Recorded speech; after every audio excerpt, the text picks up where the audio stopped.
Неопходен е закон само за вонредна или и за вонредна и за воена состојба. Ова беше констатирано веднаш кога минатата година државата се соочи со пандемија од светски размери, а се потенцира и сега кога опасноста не е помината. Председателот Пендаровски, кој потпиша одлуки за вонредна состојба од 67 дена, се залага за синхронизација на сите институции и кадри кои управуваат со кризи и состојби. Објасни дека законот за кризи е донесен 2005 со адаптирање на драфт верзија предложена директно од НАТО. Тоа го направивме затоа што очекуваме следните 2 до 3 години да станеме членка на НАТО.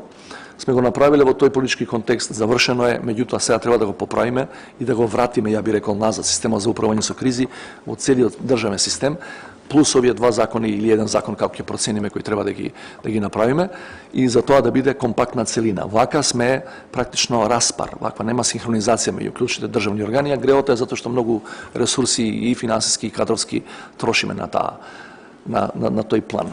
За време на вонредната состојба, професорот Светомир Шкарич објави дека побарал од председателот Пендаровски да се однесува како врховен командант и да предводи војна со еден силен и непредвидлив убиец како што е короната. Побара со закон да се дефинира што е вонредна состојба и колку е слична со воената. Ние се уште сме во вонредна состојба, иако формално е укината. И влегуваме се во потешка и потешка фаза. Ако вонредната состојба е воведена на 18 март 2020 година, при услови на само 26 заразени лица, а денес имаме преку 3000 само починати лица, зар не сме во вонредна состојба? И тоа во многу потешко отколку што бевме на почеток.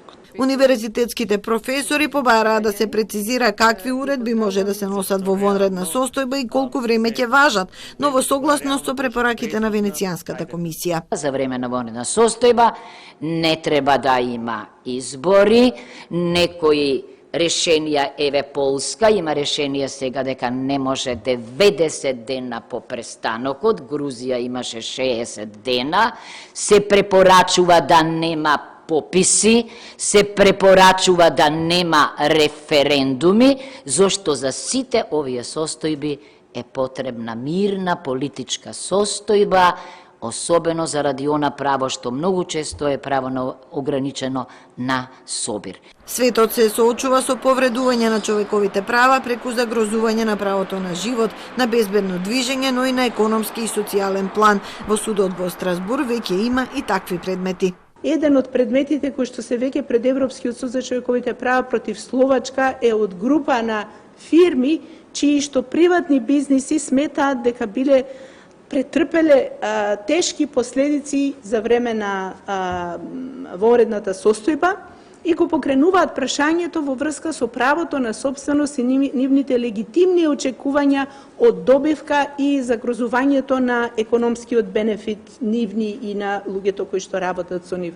Во дебатата организирана од Председателскиот центар за политичко образование, зедоа онлайн учество и 20 на други професори и експерти, ќе се искористи во конципирањето на законот, но и како подготовка на општеството за можна идна криза.